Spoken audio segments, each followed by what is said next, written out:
presentation in some ways, well, it very definitely supports what Emma presented, but it reports on work that was done earlier, if that makes sense. So while I'm looking at some of the things that were raised in Emma's session, the notion of transferable skills for student leaders, it was actually conducted with a cohort of past leaders before we set up the Amazing Mentor Scheme. So it will be very interesting to follow on this research with now that we have a mentor as well. What you can see on the slide here are our amazing mentors from the beginning of 2014. The photo was actually taken on the very first day of training, so they're all ever so slightly, but suffice to say, they got to know each other well. So just again, possibly to go backwards a little bit from Emma's session, if you saw that, a little introduction on the PASS program, which again, I'm sure many of you are familiar with. It's often called supplemental instruction. I think in the UK you call it PAL. But the idea is very much that these are weekly study sessions. Help, I have just flicked myself offline. Damn, sorry. Help, Michael, I now can no longer see my screen at all. What have I done? I may need to go back in again, I think. 1 second.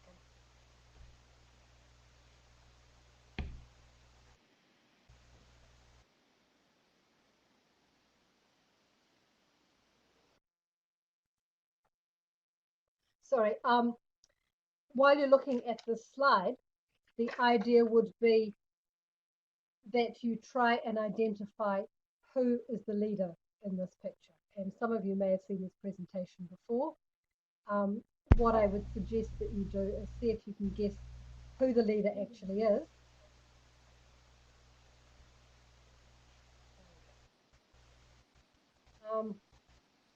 And I'll turn my speakers up, I'll turn my mic up. 1 moment, guys. Sorry.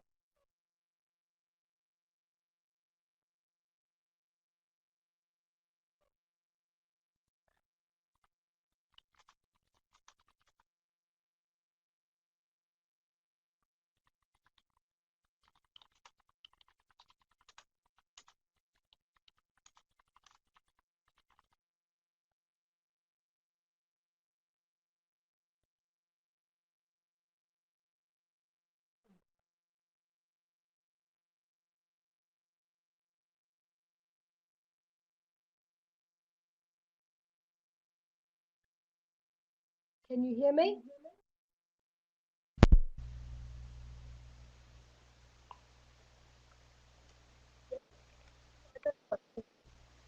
I think,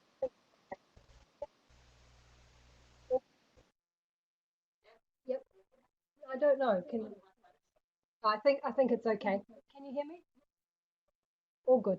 All right. So the question here would be, while you're looking, can you identify the past leader in this slide?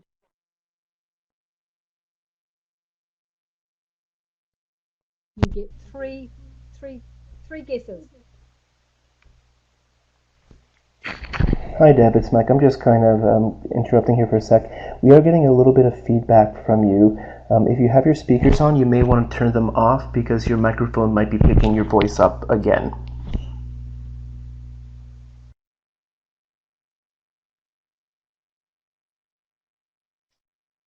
Is that better now?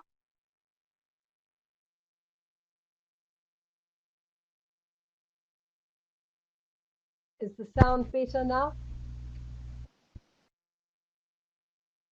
Good. Thank you for that, people. All right. Yeah. So, no, not the person standing at the back, not the leader.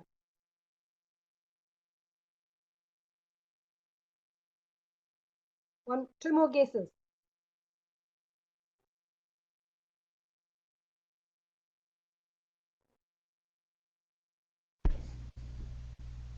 No, not the boy seated on the left.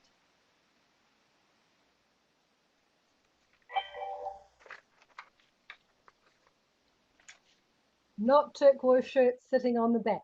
I love this slide because if you do know how the PASS program operates, and building on what Emma said earlier, the whole idea of whanaungatanga is that the group is actually more important than the leader. So the leader is tucked in just at the back here.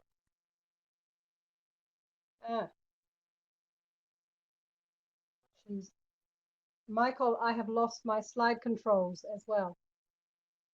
There she is, tucked way in at the back. Yeah. So Belinda, I like your comment. Absolutely. So these are the PASS study groups, as you know. Now, PASS at Victoria has been going for several years. My slides aren't moving. Here we go. So I've been involved in the program since the beginning. It started very small with 5 groups and 100 students set up by the Commerce faculty in order to help many international students understand sort of how tutorials worked.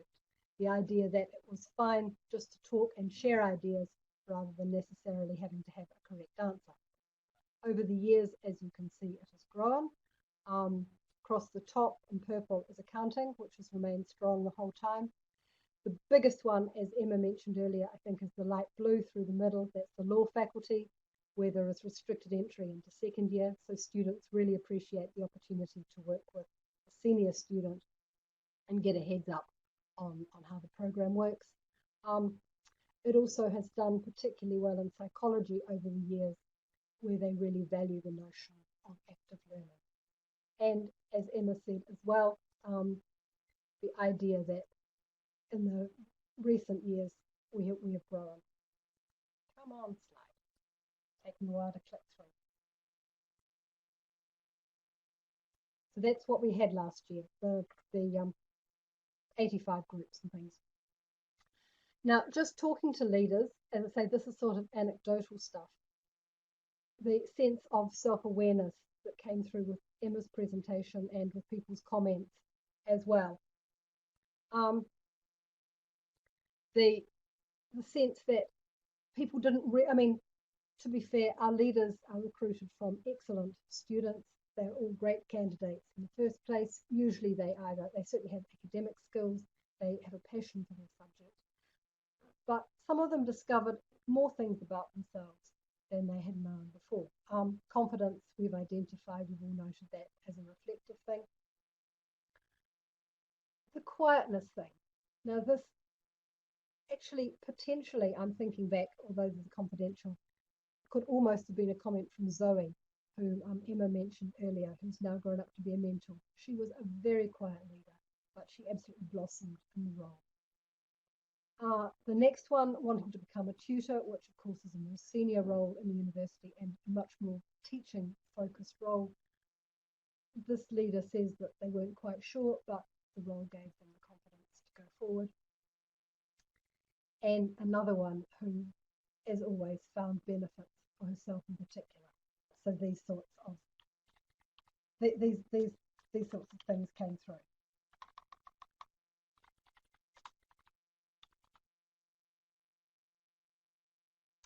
Okay, Emma mentioned in her session as well the unique scheme that we have at our university, which is called the Victoria Plus Leadership Program.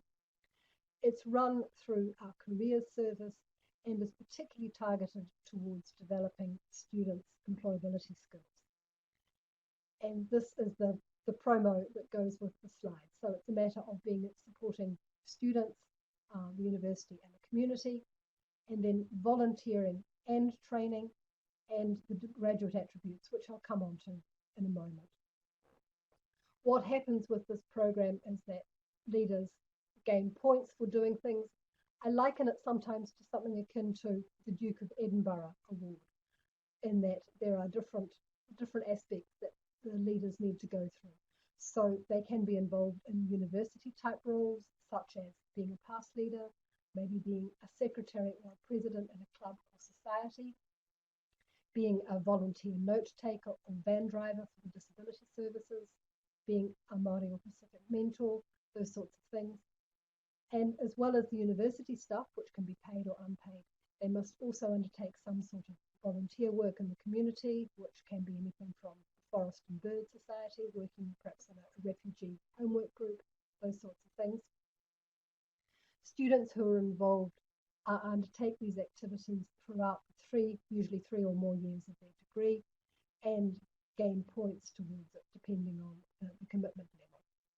As well as the activities, the service that's involved, they also attend a series of workshops run by careers, so things like preparing your CV, developing confidence in speaking, those sorts of things, and they're required to write a reflective e-portfolio. The award, when students have completed it, is presented on graduation at a separate ceremony, but the details are noted on the academic transcript. And there has been a great deal of support from major sort of businesses and firms at the value that this program is adding in terms of extracurricular development of student skills.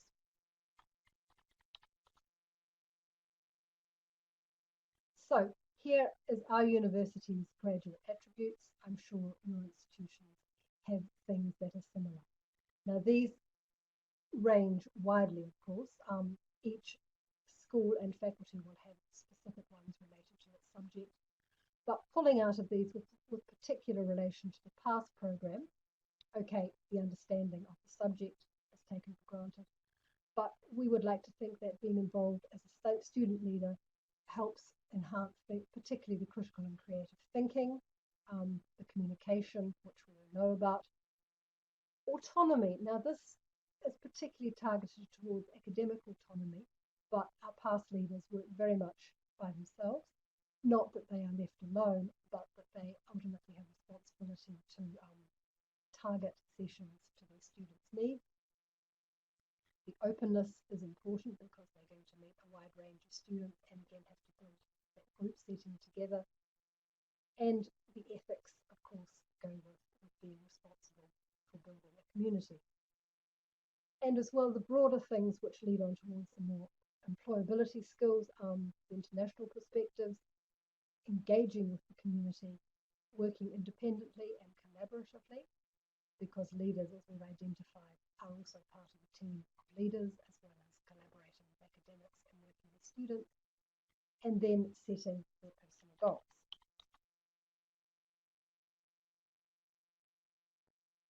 So, we had always felt that leaders got quite a lot out of the program. We certainly hope they did.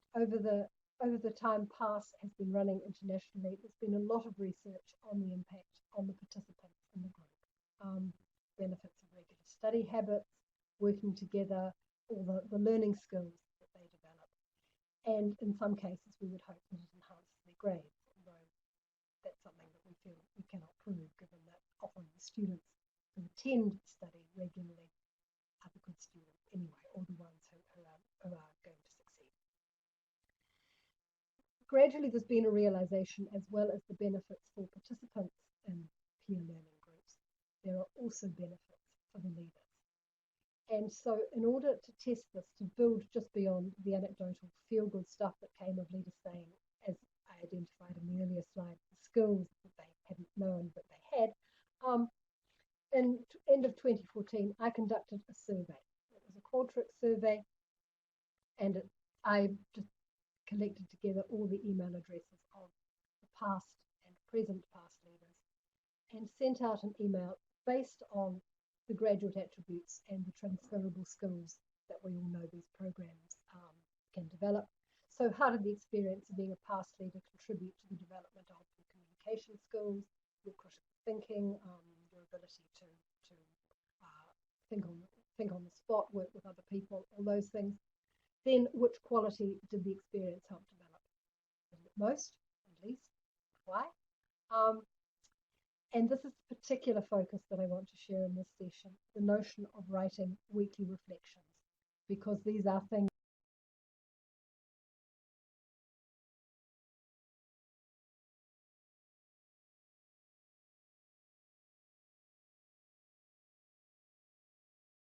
that we identified in the earlier discussion as well. It's all very well for us to think that student leaders are gaining these skills, but the awareness of having acquired these skills is also important. So here are my participants. I sent out the survey, as I said, to 300. Not all replied, which is fine, but these are the ones who did.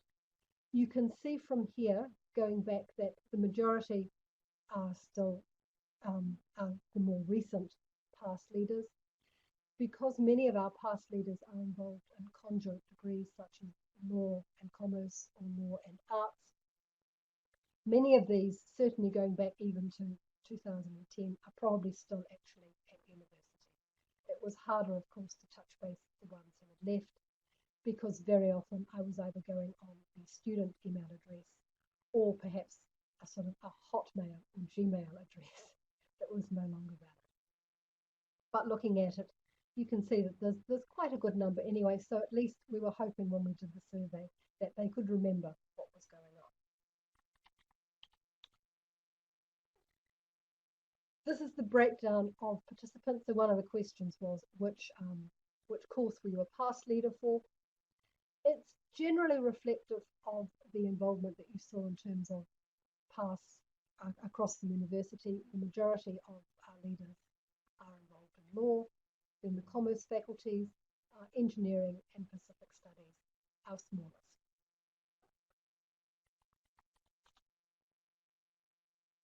Okay, so the first question, how did the experience of being a past leader contribute to the development of your whatever it was?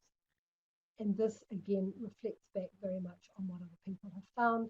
Communication, initiative and adaptability, thinking on the spot, the confidence is there. Willingness to go beyond the comfort zone, willingness to learn from others, an interesting one, dropping down a little bit, the diversity, the thinking laterally and the thinking critically.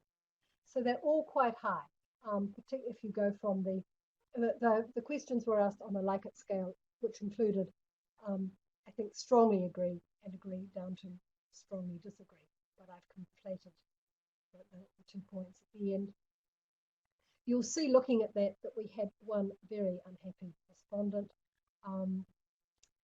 This person, in fact, you'll see the comments from them later on. They really didn't enjoy being a past leader, which I guess can happen. So in this case, one person out of the 170 found that it really wasn't a good experience. But overall, yeah, these are things I think that can be expected. As you can see, it ties in very nicely with international research. Very often you will find that the terms are slightly different, so it becomes difficult to do a straight correlation across. But these are things, as Emma mentioned in her presentation, things like the organizational skills, the time management, the confidence, those things. Okay, so moving beyond those straight graduate attributes, I also asked them some of the broader impact, if you like. And sometimes, again, it's not sure whether this is because the program, as we drop down, had less of an impact, or whether the leaders possibly hadn't thought about it as much. Or, to be fair, as you'll see later in the comments, that some of these things weren't further developed by being a past leader, because the leaders already had these qualities in spades.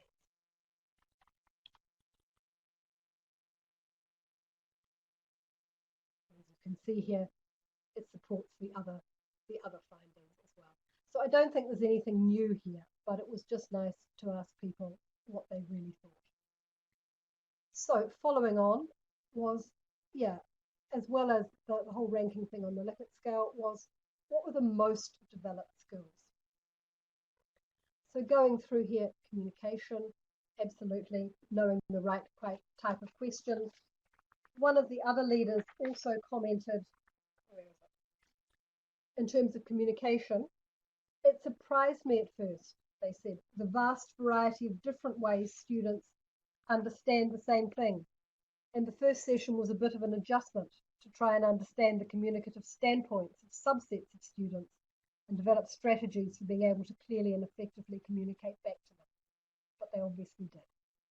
So yeah, the whole questioning technique, the confidence thing, the creative thinking, and there's one more, Michael, please, and the critical thinking.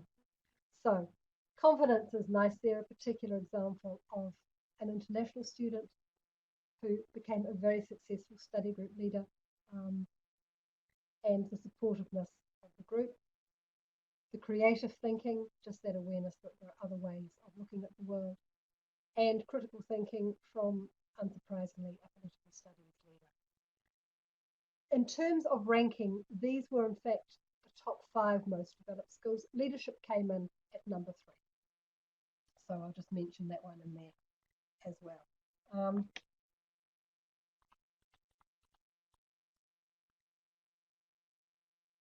Now, the least developed skills are almost a mirror opposite of the most developed skills. And I also like to think these, particularly as the comments show, are almost positives, if you like. One leader felt that creative thinking wasn't developed because we provided sufficient resources for them.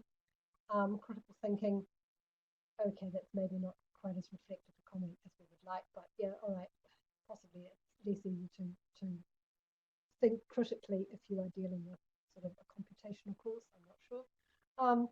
Leadership, that came through quite a lot. As I say, these people are selected on the basis of their leadership experience in the first place.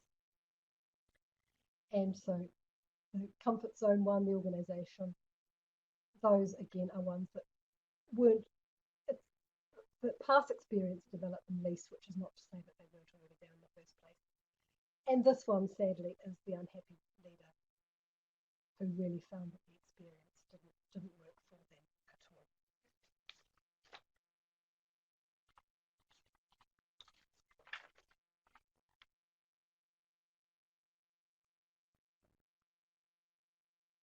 This is the opportunity that we gave our leaders to self-reflect. In the first trimester, or up until, in fact, the first trimester of last year, we required our leaders to send a weekly email report. So back to the central administration, to their other leaders, to their mentors, with the detail in the subject line.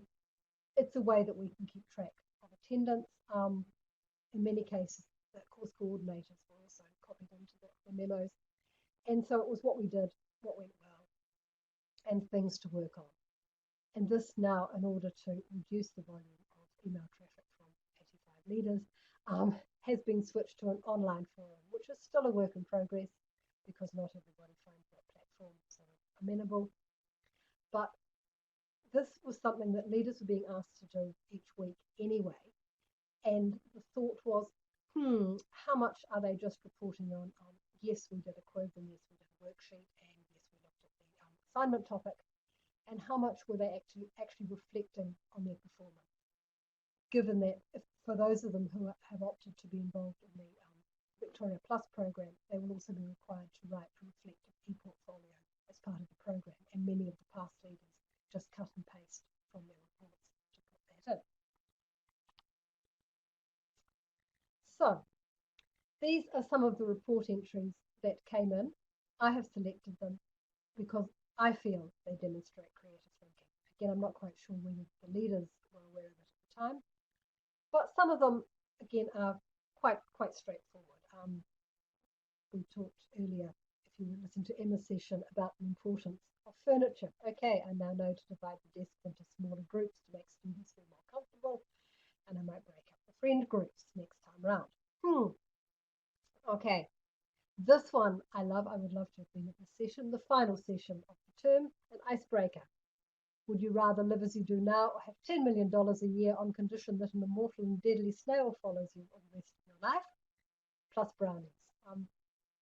Food, for those of you who are involved with student leaders, know that it's a great way to get groups bonding together. And then this one at the bottom, quite a vocal group, but I've noticed a couple of people seem much shyer than others, so I need to be delicate, not to push them outside their comfort zone. However, once everyone started playing Pictionary and eating and laughing, they seemed to pick up, so that was great. So again, these are things that leaders are stopping and thinking about at the end of each session and reporting it.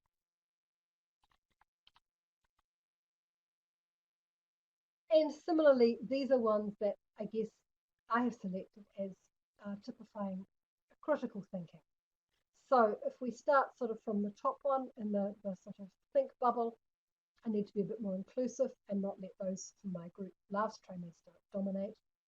Yep, that's a thought. Clearly something happened, and it was after the session that the leader thought, I'm going to have to change, do something next week. I guess if I'd been really onto it, I would have got to see if they had followed up.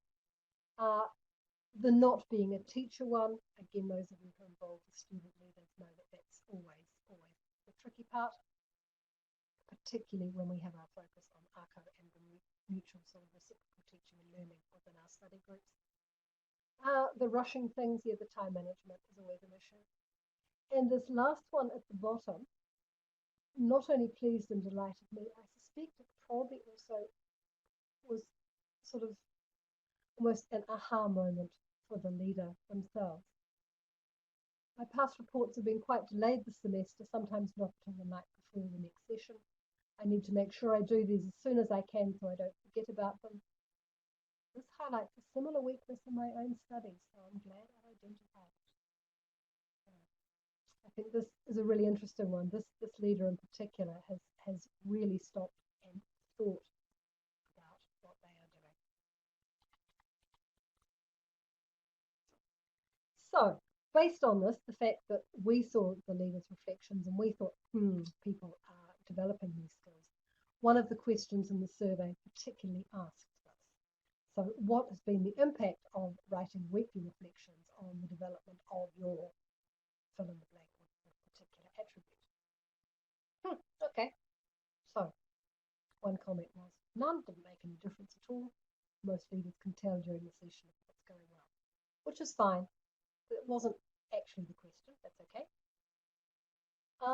Someone identified the critical thinking as being a new skill that they were building. So that was quite nice, the sense of what needed improving and also the strategies. So writing the response to the questionnaire indicated that this leader was now aware. Whether they had been aware at the time is another matter. And this one, again, I think is quite pleasing because for many of us, it's much easier to be self-critical than it is to self-praise. And here's a leader who has said, I've done something really well, and I think I'll do it again. So writing the reports gave them that chance just to stop and identify the things that were going well for them. So moving on through the questionnaire, just as well as the reflective stuff, we decided, as other people have identified as well, that people have said they either use in their exit interviews with their past leaders or the self-reflective thing at the end of the term.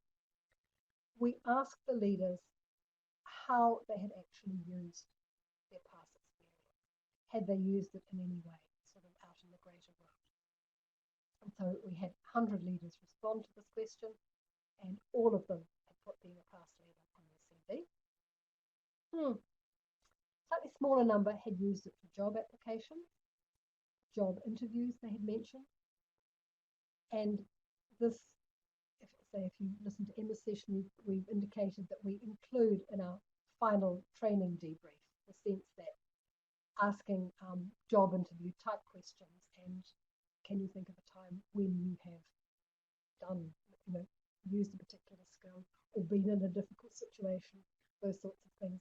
We're trying to broaden leaders' awareness that while in the very immediate situation, they are a second-year student helping first-year students through a course that they loved last year, they can also be taking these skills and moving them forward.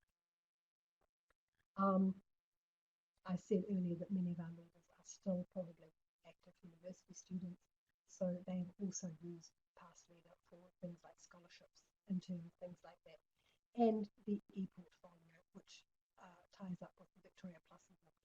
And because not many of them are graduates yet, they probably haven't given as much thought to this as they will before they compile their whole award portfolio.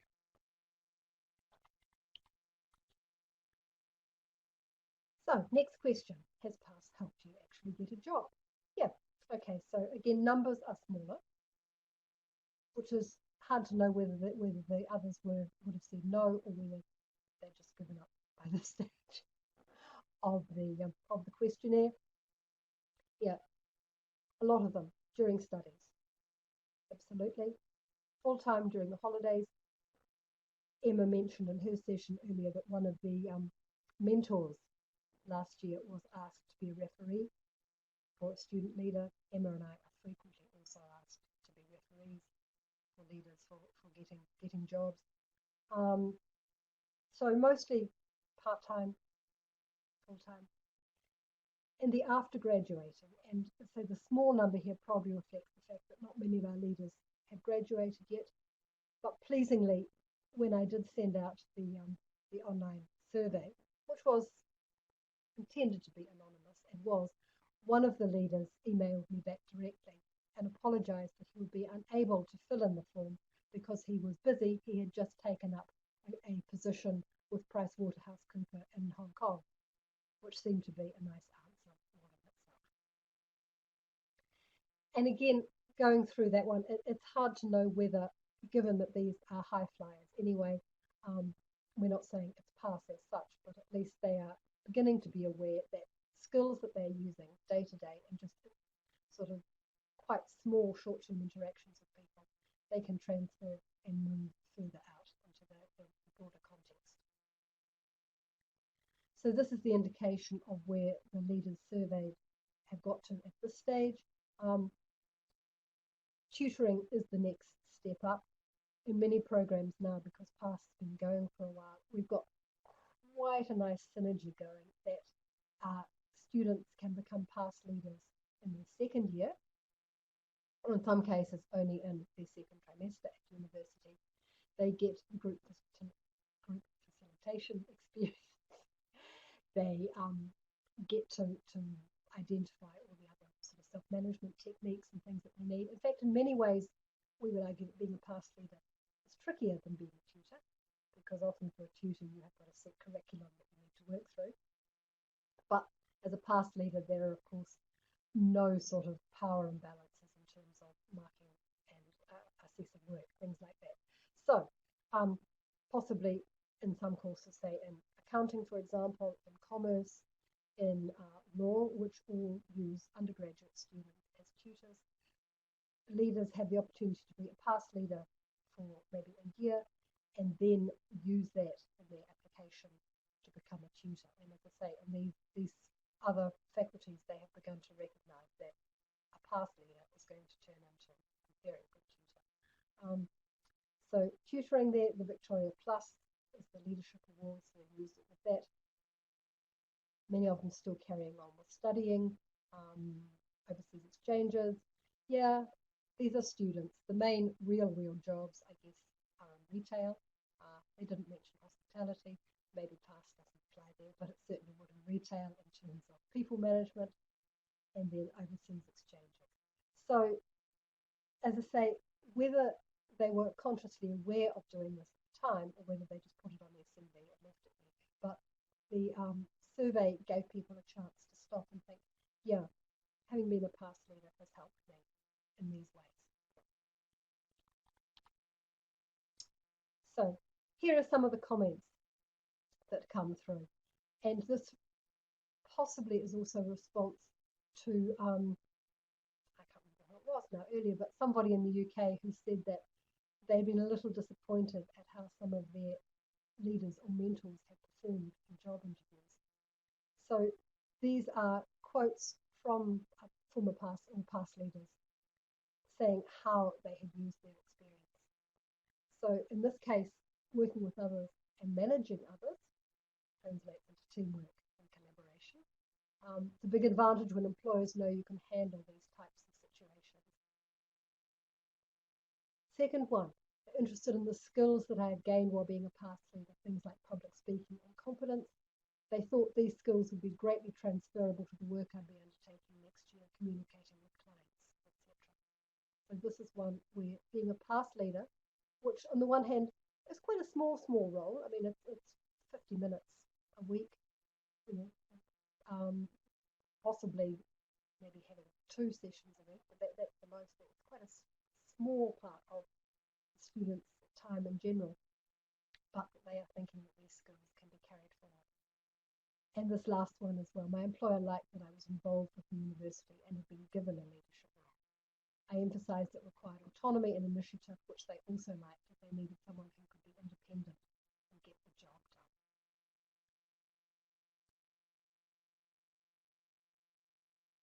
And this one, I had to end with this one. How can you resist? This one I think works really, really nicely. Completely spontaneous. And again, it depends, but those who have passion for learning and teaching hopefully can carry on in that way. So this, in fact, is almost the finale of my presentation. I'll just go slowly on these ones, Michael. I'll tell you when to go next. Thank you.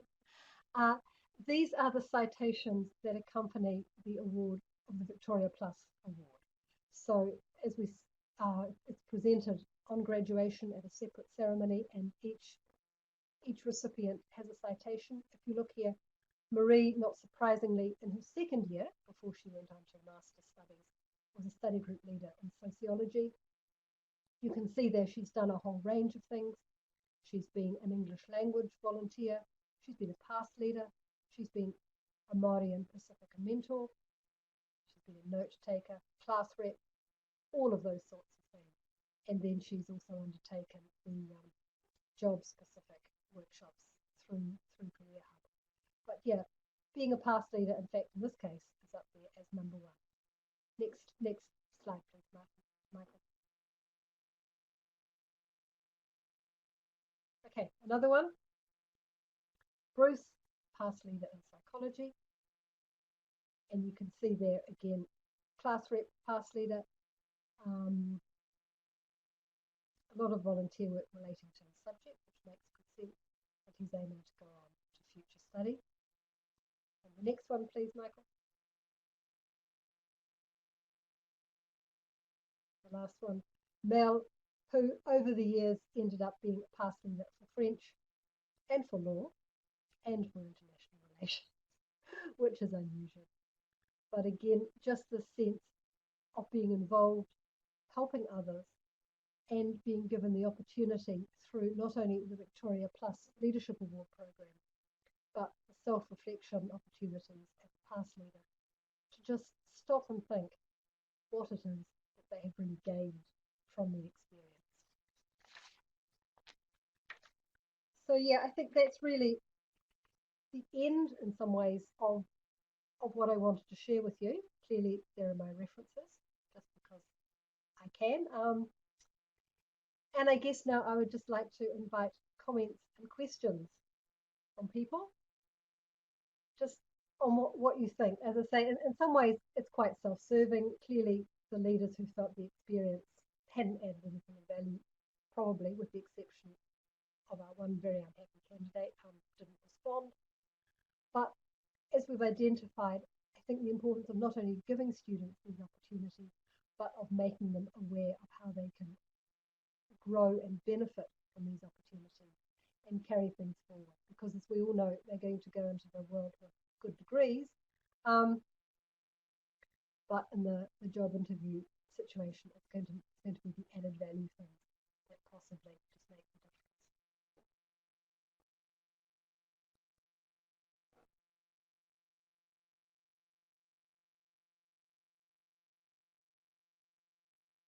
Thank you, Michael, for your comment. It came from the Peer Learning Forum in National Peer Learning Forum hosted by Wollongong University in Melbourne several years ago, where there was this call for, as I say, not only research on how past can help participants, but how it can help leaders and the tracking of them. And it's something that I will work to continue, possibly by trying to be more assiduous in capturing email addresses and things, rather than just going back in some cases 4, 5, 6 years trying to find people who had long left the country. Yeah. Vanessa, engineering, interesting question. We were asked to set up paths in engineering. because they were finding that success rates were very low, primarily because when engineering was set up at this university, it is in fact software engineering rather than bridge building. Many of the students coming in were unaware that they would be required to do calculus and algebra and things that they possibly hadn't had at level 3 at school. And also that the maths component and the physics component of the degree when it was first set up were being taught out of the maths faculty and the physics faculty rather than engineering. They have subsequently rejigged the program so that there is now maths for engineering and physics within their school. But we were asked to set up engineering. We had a very interesting email at the end of the first trimester. I've got to say, nobody came to any of the sessions for one whole trimester. We got an email in the 11th week of term from someone saying, I knew about PASS and engineering, but I didn't really think I needed to go. Guess I'm screwed now, huh?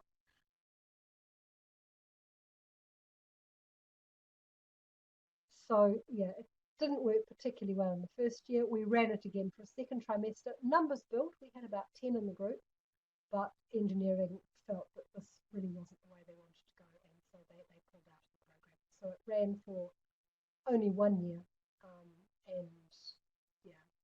Another issue with PASS was because the timetable is so full, it became very hard to find second years who had the space in their timetable to fit into the first year's timetable to one session.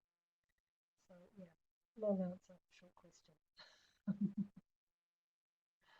Alumni services, good idea.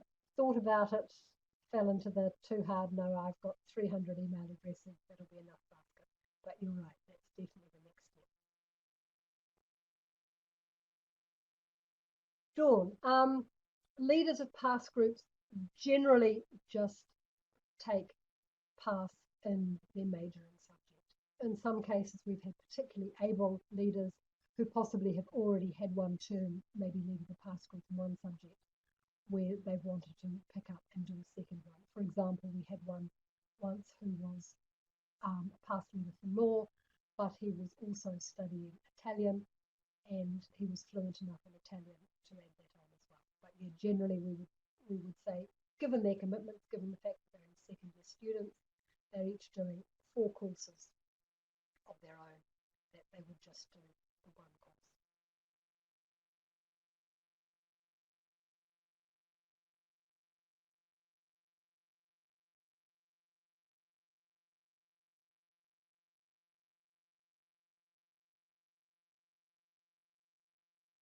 Postgrad PASS groups. No, I think you guys do, don't you? We've tried it. We've got it as far as it's mostly 100 level, just based on the idea that if the participants can build good study habits, they should be able to go on and keep these patterns going. It also becomes logistical that for first year groups, you need second years available for leaders. We have it in second year psych, which we have third years. We have it in 300 level psych, but by then we are drawing on honours students. And again, the time commitment often just becomes too great. I would love to know how you set up postgrad PASS groups.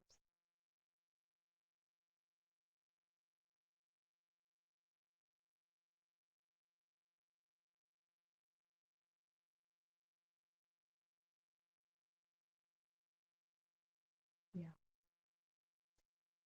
I think at that stage, we probably would suggest that there certainly are peer groups going on. I mean, there are certainly study groups going on in courses that have nothing to do with PASS, that we would hope that it can just grow organically.